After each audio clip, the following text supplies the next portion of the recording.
Assalamualaikum warahmatullahi wabarakatuh. Waalaikumsalam warahmatullahi wabarakatuh. Selamat sore, salam sejahtera untuk kita semua. Salam Om Swastiastu, Namo Buddhaya, salam kebajikan, Rahayu. Bismillahirrahmanirrahim. Alhamdulillahirabbil alamin. Wassalatu wassalamu ala asrofil anbiya wal mursalin wa ala alihi washabihi ajmain. Amma ba'du. Yang saya hormati kepala perangkat daerah di lingkup pemerintahan Kabupaten Jombang, ada kepala UPD, kepala dinas, ada Pak staf ahli, ada Pak asisten. Yang saya hormati Forkopimcam Kecamatan Tembelang, Pak Camat, Pak Kapolsek, Pak dan Ramil.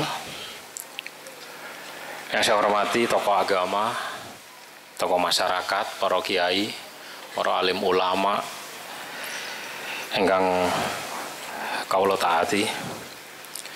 Yang saya hormati perwakilan dari organisasi perempuan dan juga organisasi kemasyarakatan.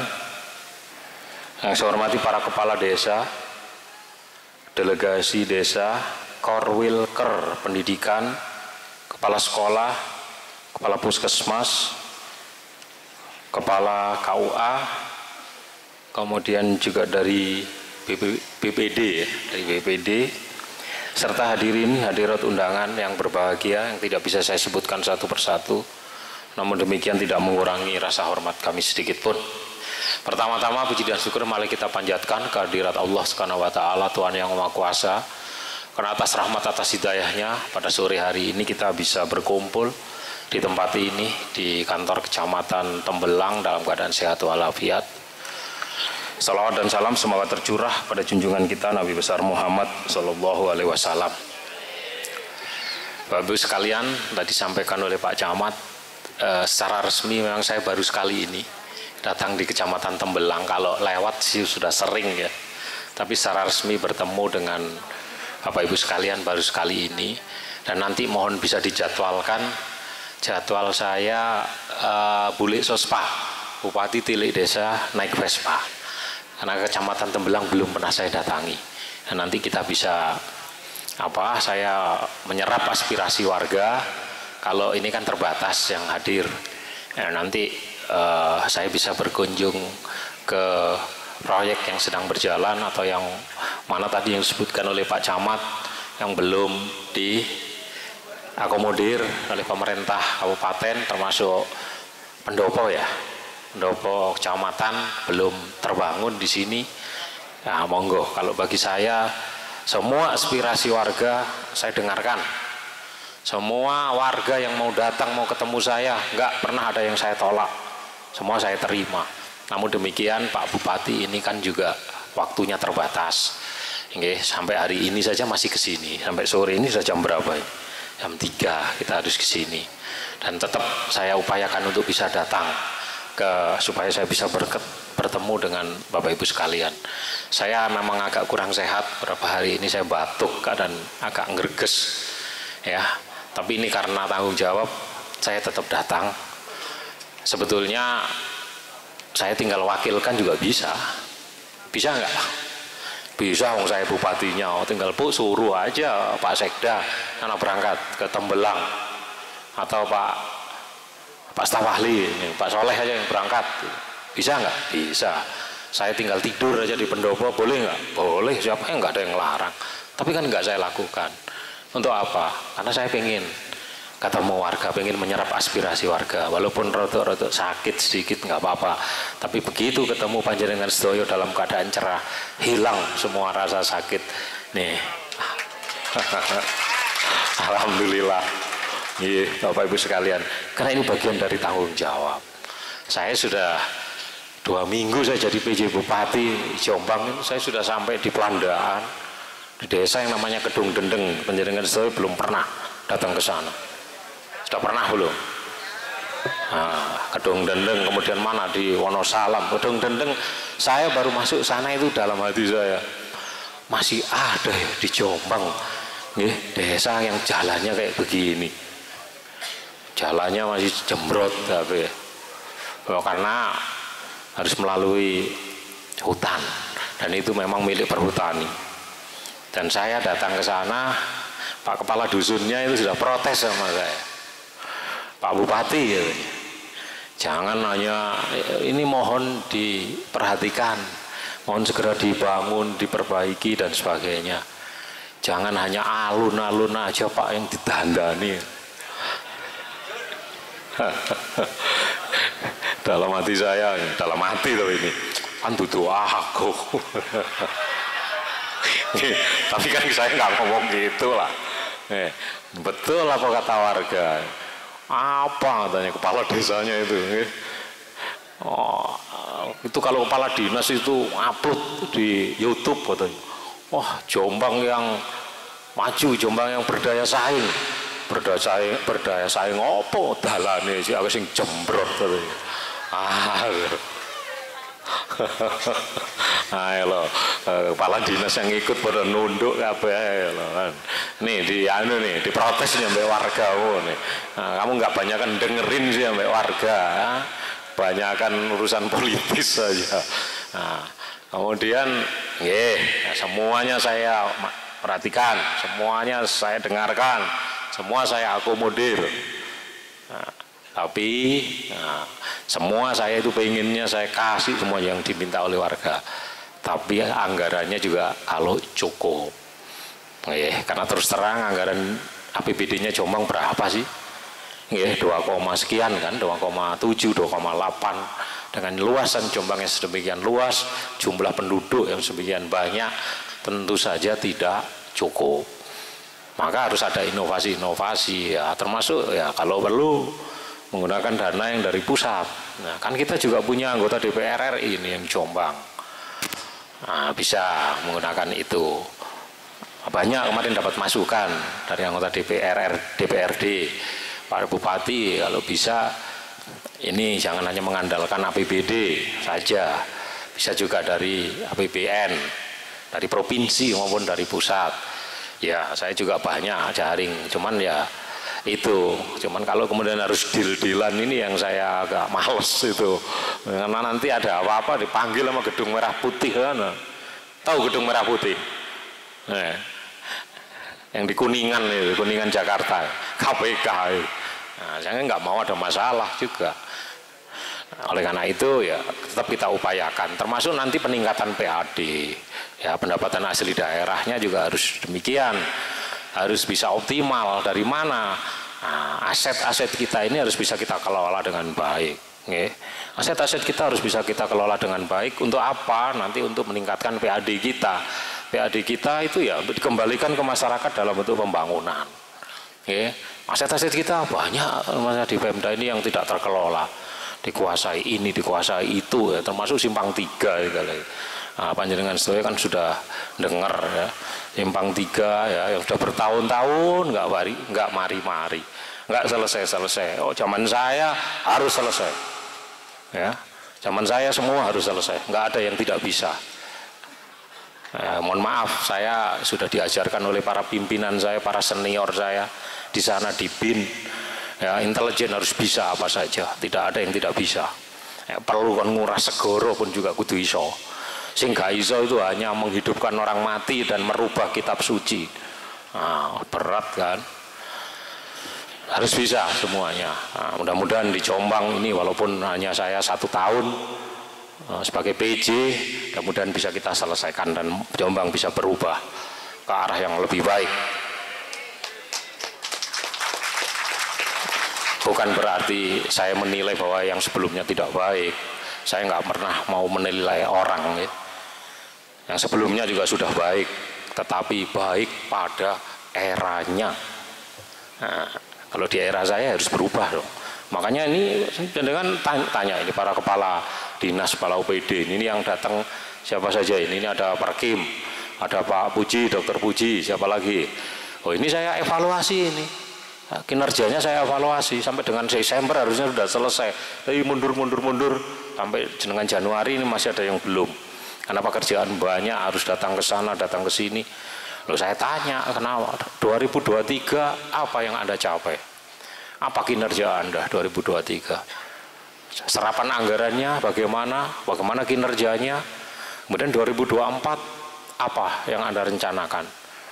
Saya nggak mau, Anda cuman copy paste aja 2023 di copy paste 2024. Nah, nggak mau. Kalau cuman copy paste doang, nggak usah ada kepala dinas, ya. OB aja juga bisa kalau cuman copy paste doang. Ya nggak apa-apa, biarin aja. Tersinggung yang saya tanya gitu. Hah? Sebelum panen cabenya biar ngerasain omonganku yang pedes gitu. Nggak apa-apa, saya bukan merendahkan, tidak. Saya hanya ingin memotivasi. Sekali lagi, teman-teman ini, mari kita ini diberi tanggung jawab oleh warga, tanggung jawab oleh masyarakat, ditagih kita ini nanti.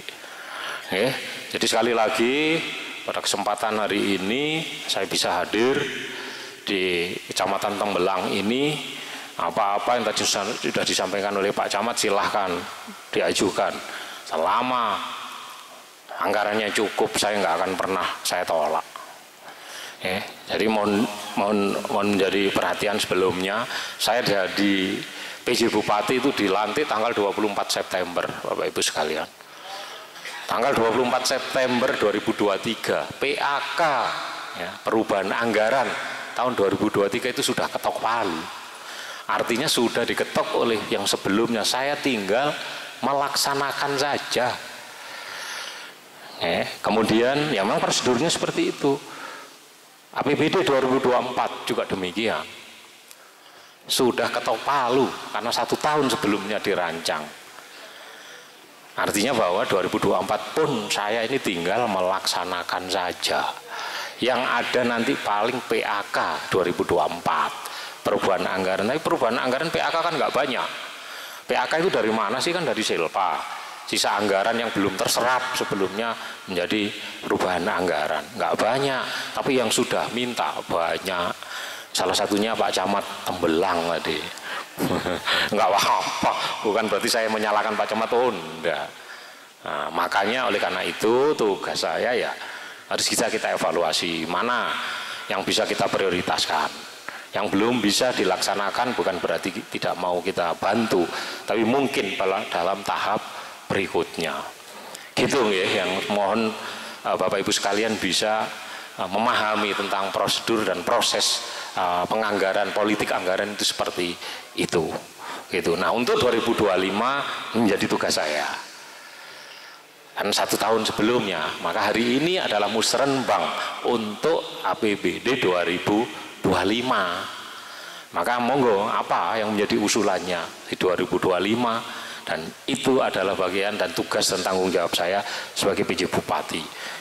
Nggak apa-apa nanti 2025 baru dilaksanakan, saya sudah nggak jadi Bupati. Gitu, nggak masalah. Kan sudah memang prosedurnya seperti itu. Yang penting bisa kita rencanakan dengan baik. Dan perencanaan yang baik itu adalah 50% sebuah keberhasilan. Gitu ya, Bapak Ibu sekalian. Bapak Ibu sekalian, bahwa musrenbang ini adalah merupakan momen yang sangat penting dalam rangka menyatukan visi dan misi pembangunan daerah. Hal ini sesuai dengan pelaksanaan amanah Undang-Undang Nomor 25 Tahun 2004 tentang Sistem Perencanaan Pembangunan Nasional dan juga Peraturan Mendagri Nomor 86 Tahun 2017, dan bagian dari proses perencanaan yang bersifat bottom up, kemudian juga selain top down, politis dan teknokratik. Bottom up usulannya dari masyarakat, dari Panjenengan Sedoyo. Top down berarti dari pimpinan, juga mempunyai usulan-usulan sifatnya politis ya, dan teknokratik iya. Dan perlu diketahui bahwa RKPD tahun 2025 ini merupakan tahun kedua pelaksanaan rencana pemerintah daerah, rencana pembangunan daerah tahun 2024-2026 yang mengambil tema, ini ada temanya sudah ditentukan, yaitu hilirisasi agrobisnis. Hilirisasi agrobisnis dengan 3 prioritas pembangunan, yaitu peningkatan kualitas SDM, peningkatan layanan publik, dan pembangunan ekonomi yang berkelanjutan dan merata. Untuk memastikan bahwa usulan itu terakomodir, maka dibuatlah strategi berupa kebijakan Pagu Indikatif Kewilayahan (PIK). Menu PIK ini sudah ditentukan guna keselarasan usulan dengan prioritas dan juga tema pembangunan dalam Rencana Pembangunan Daerah atau RPD 2024-2026. Nilai PIK ditentukan oleh berbagai indikator. Tadi kalau disebutkan di Kecamatan Tembelang PIK-nya, Pagu Indikatif Kewilayahannya sekian, itu ada, kenapa kok sekian? Karena ada indikator-indikatornya. Apa itu?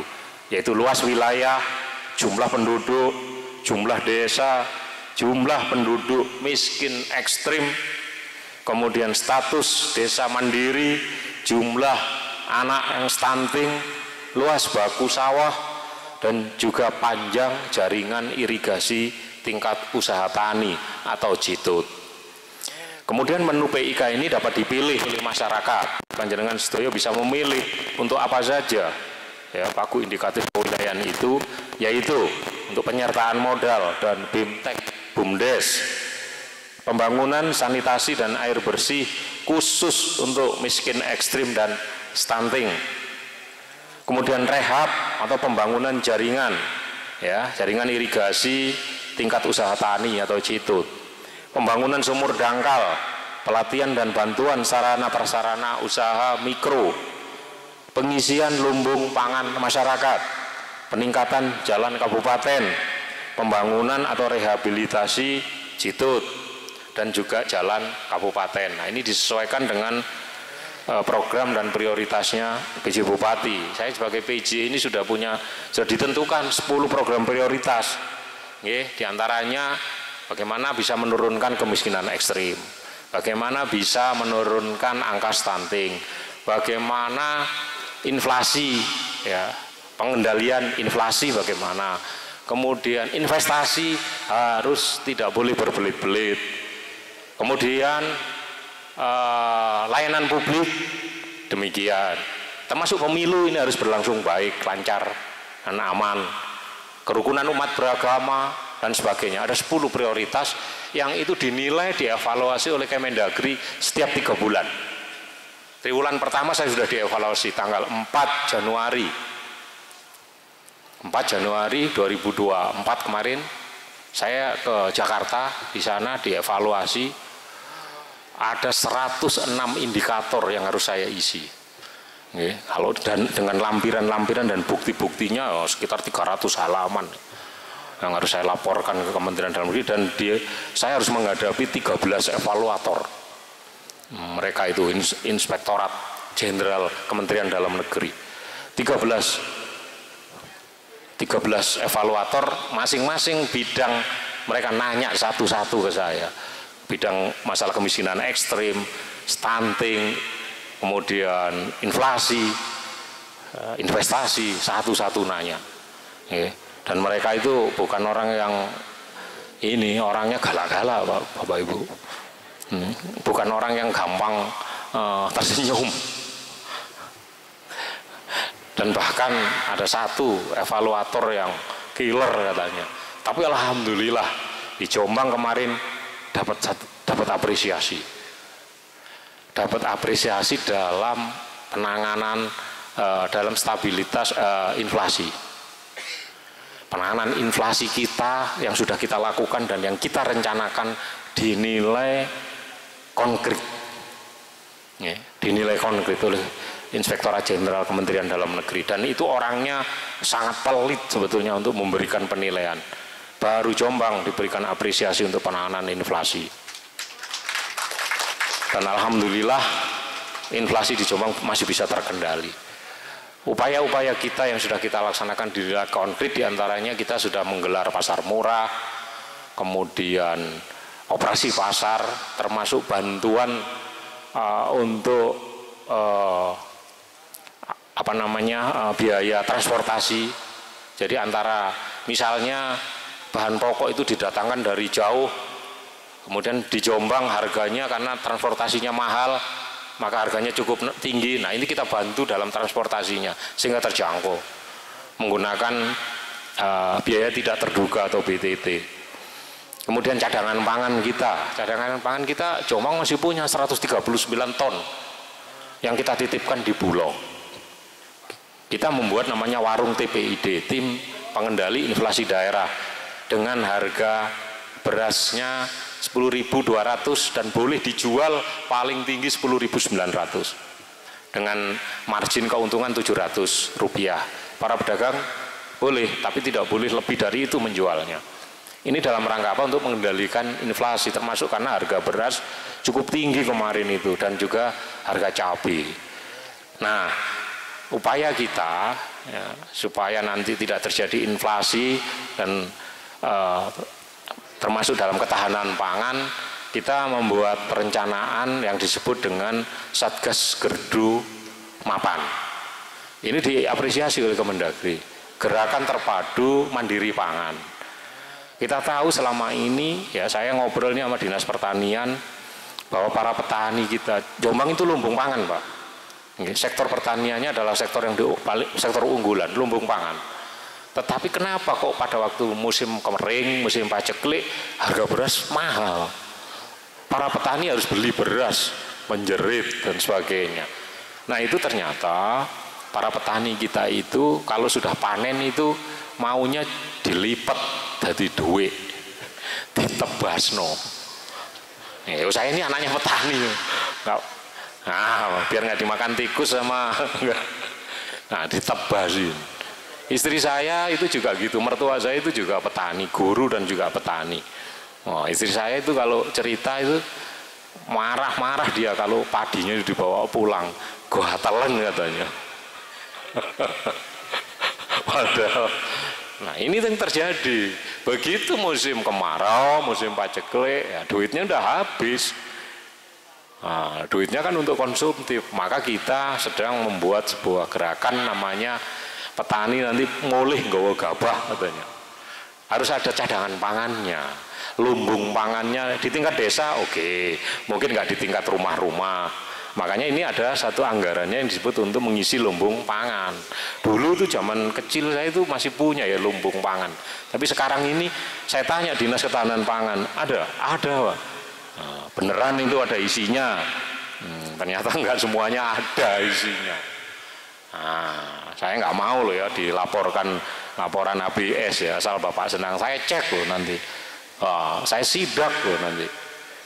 Saya sidak ya, puskesmas ini saya sidak, mana lagi rumah RSUD saya sidak, sampai bingung ke puskesmas ya, ke puskesmas masuk, mana kepala puskesmasnya, bingung orangnya. Saya tanya, Bapak sinten nggih?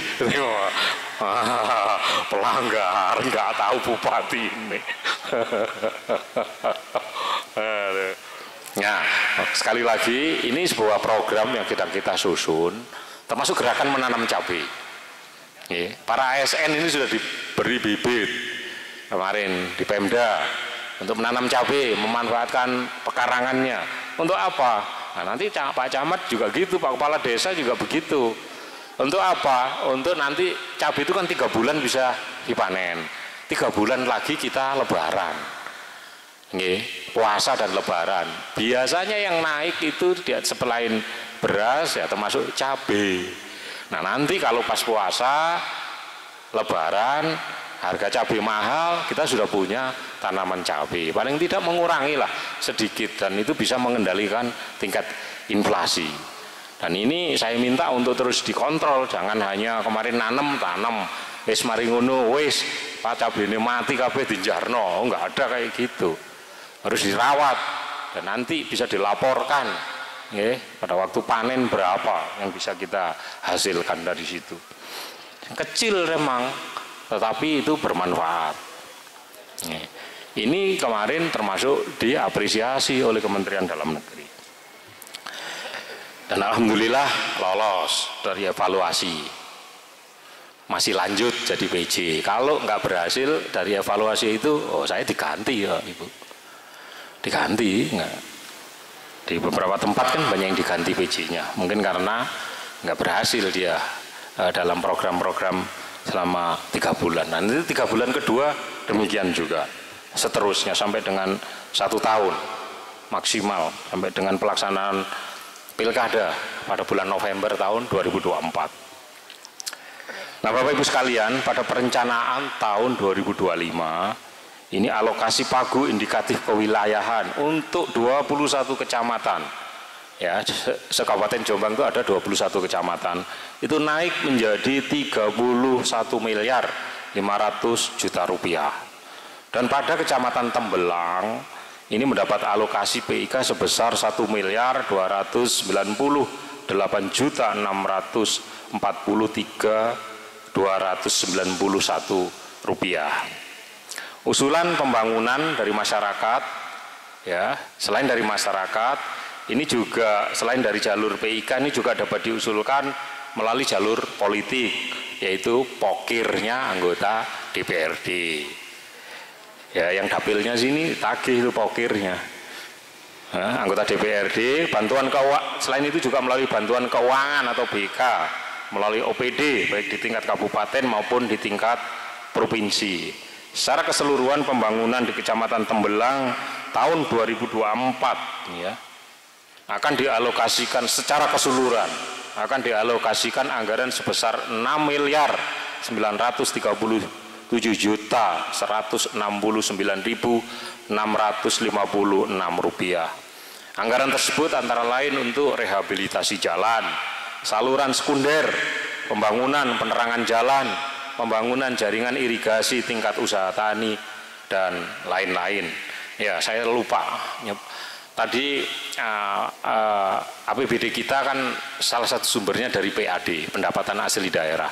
Nah, pendapatan asli daerah itu asalnya dari mana? Selain saya sebutkan tadi untuk mengoptimalkan aset-aset yang kita punya, juga dari pajak. Nah, pajak itu dari PBB ya, serwame PBB, mau ndak PBB ini ya. Nah, gitu, mau di sana udah disebutin, baru jadi PJ sungguh ndak no pajak. Nih, saya kasih tahu nggak apa-apa, warga kan belum tahu, belum paham. Saya jelaskan bahwa NJOP, nilai jual objek pajak di Jombang ini belum pernah dievaluasi dari tahun 2009 NJOP-nya. Jadi antara NJOP dengan harga sesuai dengan pasar itu masih jauh bedanya, dan belum pernah dievaluasi dari tahun 2009. Kemudian tahun 2022 sudah dilakukan penilaian atau appraisal oleh pihak ketiga bahwa NJOP-nya bangunan atau tanah ini sekarang sekian sesuai dengan nilai pasar, sudah diappraisal tahun 2022. Dan sesuai dengan peraturannya, perdanya ini kemarin baru dikeluarkan tanggal 28 Desember tahun 2023. Kok ya pas saya yang jabat PJ Bupati. Nah, kok ya pas saya gitu. Cuman memang ini banyak keluhan oleh warga. Saya dengar itu keluhan warga keberatan, silahkan. Ternyata apresialnya itu memang tidak valid. Ya, ada yang asal aja itu mengapresialnya itu. NJOP tanah yang di pinggir jalan harganya lebih rendah daripada tanah yang di dalam. Nah, itu terjadi, ini data-datanya. Nah, Pak, makanya Kepala Bapenda sudah saya perintahkan, keberatan warga harus kalian terima ya. Keberatan warga harus diterima, siapa yang keberatan silahkan diberi kesempatan untuk keberatan dan akan diverifikasi ulang. Diverifikasi ulang. Sudah saya perintahkan Pak Hartono, Kepala Bapenda, diverifikasi keberatan warga itu. Ya, salah kita, kenapa kita menggunakan pihak ketiga dan salah dalam mengapresial. Dia hanya pakai sistem random aja itu mungkin. Nah, capek dong Pak kalau gitu, banyak Pak ini. Ya iya, ya pegel. Ya, Anda itu dibayar ya untuk capek itu. Nah, oke, jadi kalau Anda panjenengan sedaya keberatan karena mungkin kenaikannya terlalu tinggi dan beda dengan ada beberapa yang justru malah turun, monggo keberatan itu langsung ke Bapenda sana dan akan diverifikasi ulang oleh Bapenda. Nah, jadi memang seperti itu, Bapak Ibu sekalian, permasalahannya supaya paham sebetulnya apa yang terjadi. Nah, Bapak Ibu sekalian, sebelum saya menutup sambutan ini, saya mengajak kepada para kepala desa untuk ikut bersama mengatasi masalah prioritas tadi. ya terkait dengan kemiskinan ekstrim, kemudian stunting, kemudian inflasi, ya, kemudian investasi. Nah, investasi itu juga begitu. Saya sebagai PJ sudah membentuk tim nanti dengan Pak Kajari, dengan Kapolres untuk membentuk tim percepatan dan penanganan pengamanan investasi. Investor silahkan masuk di Jombang, kita sudah punya kawasan industri di utara Barantas kan, di Kudu, Manakabuh, kemudian Bandar Kedung Mulyo.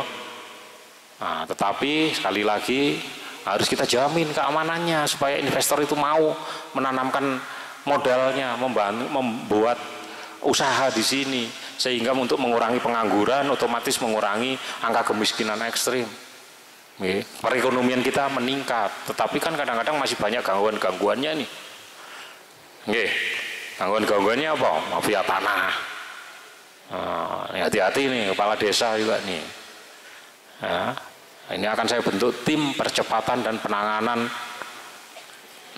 pengamanan investasi, termasuk tim penertiban dan pengamanan aset juga sudah ada, tapi memang selama ini nggak berjalan optimal, maka zaman saya harus optimal.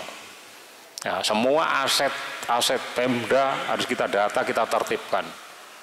Nah, yang dimiliki oleh orang-orang yang tidak bertanggung jawab ya harus kita kembalikan menjadi asetnya Pemda dan dioptimalkan untuk meningkatkan PAD kita, pendapatan asli daerah, dan itu menjadi APBD kita, dikembalikan lagi kepada masyarakat dalam bentuk pembangunan. Bapak Ibu sekalian, tadi mengatasi masalah prioritas kabupaten antara lain kemiskinan, stunting, inflasi. Ya, caranya bagaimana? Fokus pada data-data masyarakat miskin ekstrim dan juga anak-anak stunting di masing-masing desa. Lalu gerakan untuk datang ke posyandu, mengingat bulan Februari ini adalah bulan timbang balita. Alokasikan dana desa untuk ikut membantu penanggulangan kemiskinan dan stunting. Gerakan menanam bahan pangan agar dipopulerkan, tanam cabai, tanam sayuran pada lahan-lahan yang bisa digunakan di kantor kecamatan, di balai desa, halaman, dan sebagainya. Mohon dukungan dari semua pihak, terutama kecamatan dan desa, untuk terus mendukung dan mensinergikan pembangunan untuk mencapai tujuan bersama, yaitu mewujudkan Kabupaten Jombang yang lebih baik, yang maju dan berdaya saing. Semoga niat dan peran kita pada acara ini dapat kita laksanakan sebaik-baiknya dan juga dicatat sebagai amal ibadah oleh Allah Subhanahu wa Ta'ala. Sekali lagi saya mohon doa restunya panjenengan sedaya, mudah-mudahan saya sebagai penjabat bupati, ya walaupun hanya 1 tahun, tetapi mudah-mudahan bisa memberikan Jombang bisa lebih maju lagi dan saya bisa menjaga amanah panjenengan sedaya. Demikian yang bisa saya sampaikan dengan mengucap Bismillahirrahmanirrahim. Musrenbang RKPD Kabupaten Jombang, khususnya di Kecamatan Tembelang, dalam rangka penyusunan RKPD tahun 2025 secara resmi saya nyatakan dibuka. Mudah-mudahan senantiasa mendapat rahmat dan petunjuk dari Allah Subhanahu wa Ta'ala. Sekian, wabillahi taufiq wal hidayah. Wassalamualaikum warahmatullahi wabarakatuh. Berikan tepuk tangan yang luar biasa untuk Bapak Penjabat Bupati Jombang, Bapak Sugiyat, Sarjana Sosial, Magister Psikologi Terapan.